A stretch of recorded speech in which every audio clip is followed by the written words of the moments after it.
Olá a todas as pessoas, sejam bem-vindos a mais um vídeo de filosofia. Para hoje eu decidi falar acerca das causas e das consequências do conservadorismo intelectual inconsciente.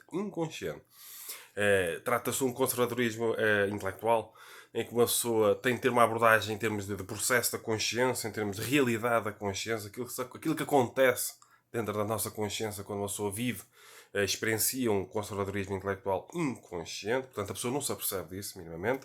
Este é um tema que eu trato nesta minha obra, por exemplo, Filosofia aplicada à consciência e felicidade, com prefácio do Dr. Jorge Humberto Dias e Uma consciência livre, uma consciência feliz. Esta obra, Reflexões Filosóficas sobre a Felicidade, todos os volumes. Portanto, conservadorismo intelectual inconsciente. Quais são as causas e quais são as consequências? Um dos contrários, por exemplo, do conservadorismo intelectual é a flexibilidade intelectual, não é? A disponibilidade intelectual e hermenêutica para aprender coisas novas. Então, o que é que causa o conservadorismo intelectual? Eu disse isto agora que é para não me esquecer de dizer mais para a frente. O conservadorismo intelectual inconsciente ele é causado essencialmente pelos nossos bloqueios e apegos intelectuais. Eu costumo falar muito acerca disto. Falei isto agora em vídeos recentes.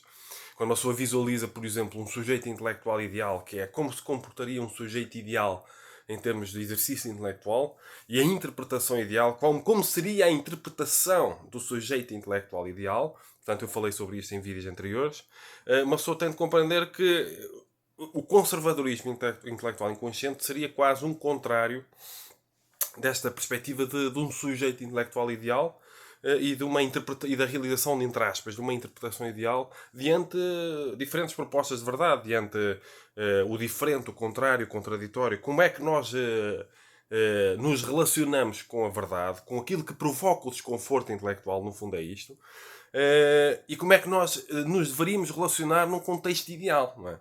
Aparece uma nova proposta de verdade, essa proposta de verdade, uma nova teoria, ideia, ideologia, ela pode mexer com o meu sistema de crenças, que eu poderei ter apegos e bloqueios. Desde que uma pessoa nasce, uma pessoa, como eu costumo dizer sempre, comecei assim a minha obra, A Liberdade e os Escravos, de uma forma ou de outra. Desde que uma pessoa nasce, uma pessoa vai sendo educada, formada, formatada, com arquétipos socioculturais, mil e uma formas, não é? Nasce num contexto familiar, político, social, um país, seja o que for, e vai criando, vai aprendizagens, não é? Vai desenvolvendo o seu sistema de crenças, entre outras coisas, como hábitos, tradições, ações, seja o que for. E dentro dessa formação do sistema de crenças, às vezes a pessoa vai se apegando às crenças, vai criando, vai cimentando as suas crenças. A pessoa que coloca as crenças mais caixinhas e não deixa aquilo domina a própria vida. A pessoa não deixa nada mexer com aquilo, abalar com aquele sistema de crenças. E quando aparece uma nova proposta de verdade, uma nova teoria, ideia, ideologia, que poderá provocar desconforto intelectual, poderá obrigar a pessoa a ter de colocar em causa até as bases do próprio sistema de crenças, esse apego vem muito associado a um medo da perda. A pessoa tem medo do desconhecido, tem medo do vazio, tem medo de mil e uma coisa. A pessoa vive com base no medo, no fundo. O nosso ego é um sistema de sobrevivência. Não é? Ele fica ativo, não é? A pessoa foge, a pessoa protesta aquilo que pode ser o perigo, que é uma nova proposta de verdade, digamos assim. Portanto, esse conservadorismo intelectual inconsciente ele é causado por esses apegos e bloqueios. Que depois o apego intelectual ele cria bloqueios. Aparece uma nova proposta de verdade e a pessoa está bloqueada. A pessoa não deixa entrar, a pessoa fecha a consciência. E é assim que é criada, neste ambiente de bloqueios e apegos intelectuais, de um fechamento, digamos assim, da própria consciência, que é gerado o conservadorismo intelectual inconsciente. Pode gerar até um fanatismo intelectual. E pode condicionar a pessoa, em termos intelectuais e emocionais, porque o emocional está sempre relacionado, pode condicionar a pessoa na relação com novas propostas de verdade, com novas teorias, ideias, ideologias, como eu costumo dizer, a alteridade intelectual, o diferente, o contrário, o contraditório. E ao bloquear a pessoa na relação com isso, bloqueia a pessoa na relação com a verdade, que é a verdade como uma vontade filosófica por excelência, digamos assim, de chegar à verdade. Que é isso a verdade e como nos relacionarmos com a verdade. Que obriga também a nossa relação com a nossa ignorância, não é? Então o conservadorismo intelectual inconsciente, ele acontece de uma forma que é inconsciente, a pessoa não se apercebe. Tem ali bloqueios, tem apegos intelectuais, parece uma nova proposta de verdade e é como aquelas três grandes formas de reação, como eu costumo falar. Três grandes formas de reação hermenêutica, por exemplo, o princípio compreensivo, o princípio de fuga e o princípio de negativo. Princípio compreensivo, eu quero verdadeiramente compreender aquela proposta de verdade, mesmo que provoque desconforto intelectual. Princípio de negativo, eu posso até relacionar-me com a proposta de verdade, mas eu distorço, denigro para tornar mais facilmente refutável, com a típica falácia de espantalho, por exemplo. Princípio de fuga, eu fujo daquela proposta de verdade, e nem quero ouvir falar, eu fujo daquilo. Se me tocam no assunto, eu desvio, eu fujo, não quero saber. Estou a fugir de forma inconsciente, não, mesmo que a pessoa não comece a correr, a fugir, não é? A pessoa não consegue ter uma relação adequada. Não há curiosidade, liberdade e independência intelectuais. Não há uma flexibilidade intelectual. Aparece uma nova proposta de verdade. Ela provoca o desconforto intelectual. Isto é como reagiria, por exemplo, o sujeito intelectual ideal, ou as suas interpretações ideais, digamos assim. Parece uma nova proposta de verdade.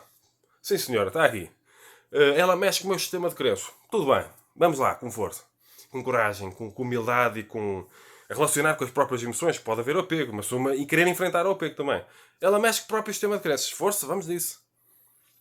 Vamos relacionar com isso. É melhor em relação à proposta de verdade que eu já acreditava. Então vamos. Flexibilidade intelectual. Deixar entrar, vamos processar, vamos compreender. Não é fugir, distorcer, denegrir. E nós temos mil e um mecanismos inconscientes para fugirmos de novas propostas de verdade. Porque há três grandes formas, como eu costumo falar, não é? De reagirmos a uma nova proposta de verdade. Ou eu quero que ela seja falsa, querer que ela seja falsa, querer que ela seja verdadeira, ou querer a verdade, per si. Ou quero que ela seja falsa, porque eu não quero acreditar que aquilo possa ser verdade, porque aquilo vai mexer com o meu sistema de crenças. Eu tenho um conservadorismo intelectual inconsciente. Ou eu quero que ela seja verdadeira a toda a força, porque aquilo já coaduna de uma forma ou de outra com aquilo que eu já acredito. Portanto, eu quero à força que aquilo seja verdadeiro. E posso ignorar variáveis e incongruências de forma inconsciente, porque eu quero é mesmo que aquilo seja verdadeiro. Ou então eu quero que aquilo... Ou quero ver a verdade. Eu quero conhecer a objetividade. A real verdade daquela proposta de verdade. E isto aqui pode envolver eu ter de me relacionar com o desconforto intelectual. Porque o conservadorismo intelectual inconsciente, ele propõe uma dificuldade de relacionar com o desconforto intelectual. Vamos imaginar que uma pessoa tem um sistema de crenças completamente infelicitário. Tudo aquilo que uma pessoa acredita leva a ações, leva a toda uma data de comportamentos, hábitos, tradições que geram infelicidade. Se eu não me abrir para novas teorias, ideias e ideologias, se eu não abrir a consciência para aprender coisas novas, para me relacionar com a alteridade intelectual, eu vou ficar preso a um círculo vicioso de infelicidade, como eu costumo falar. Causa de sofrimento é a ignorância, a filosofia budista. Eu não resolvo uma ignorância infeliциtária, que é uma ignorância que causa a infelicidade, por causa de um conservadorismo intelectual inconsciente, por causa de bloqueios e apegos intelectuais. Eu não me permito relacionar com a alteridade intelectual, com o diferente, com o contrário, com o contraditório, seja o que for, novas teorias, ideias e ideologias possam aparecer. Então, causas do conservadorismo intelectual inconsciente. Bloqueios e apegos intelectuais, por exemplo. Pode gerar um fanatismo intelectual. Há mil e uma coisas que podem acontecer. Consequências. Posso ficar, além de bloquear a minha consciência e não permitir aprender coisas novas substanciais, posso condicionar-me a um estado de consciência infelicitário e a um estado de vida, de escolhas, de ações, de hábitos, de ações infelicitário. E creio que não é isso que se pretende, não é? Porque esse trabalho, a desconstrução do exercício intelectual, ele serve para ser felicitário também, porque no fundo toda a gente quer ser feliz. Não é? Há uma vontade universal da felicidade, como eu já falei em livros, por exemplo, na felicidade aplicada à consciência e felicidade, que já falei sobre isso. Portanto, fica aqui mais um vídeo de reflexões filosóficas sobre a felicidade. Eu trato este tema, por exemplo, na Filosofia Aplicada à Consciência e Felicidade, uma consciência livre, uma consciência feliz, com prefácio do Dr. Jorge Humberto Dias, e nesta obra, Reflexões Filosóficas sobre a Felicidade, todos os volumes. Trato em outras obras também, mas pronto, tem estas aqui à mão, em que eu trato isto aí. Eu dou vários cursos online, cada aula eu dou a cada pessoa, deixo a referência destes cursos na descrição do vídeo no YouTube. Eu também dou consultas de aconselhamento ético ou filosófico, deixo na descrição do vídeo no YouTube as referências para me contactarem, por exemplo. Se quiserem contribuir para a sustentabilidade e crescimento do canal, comentem, partilhem, ponham like, ajudem a divulgar, subscrevam o canal. Eu também estou no Instagram, no Facebook, no LinkedIn, Spotify, TikTok, estou em diversas plataformas a falar sobre este tipo de assuntos. Se acharem que este tema pode contribuir para a felicidade e consciência de alguém, digamos assim, comentem, enviem, quer dizer, partilhem, ajudem a chegar a mais pessoas este tipo de conteúdo. Portanto, fica aqui mais um vídeo de... se quiserem contribuir mesmo para a sustentabilidade e crescimento do canal, como eu não tenho patreon.com, podem fazer doações para o meu IBAN, o MBWay, que eu deixo na descrição do vídeo no YouTube. Essas coisas, as referências estão principalmente na descrição do vídeo no YouTube. Portanto, sejam felizes, pensem acerca disto e cumprimentos filosóficos.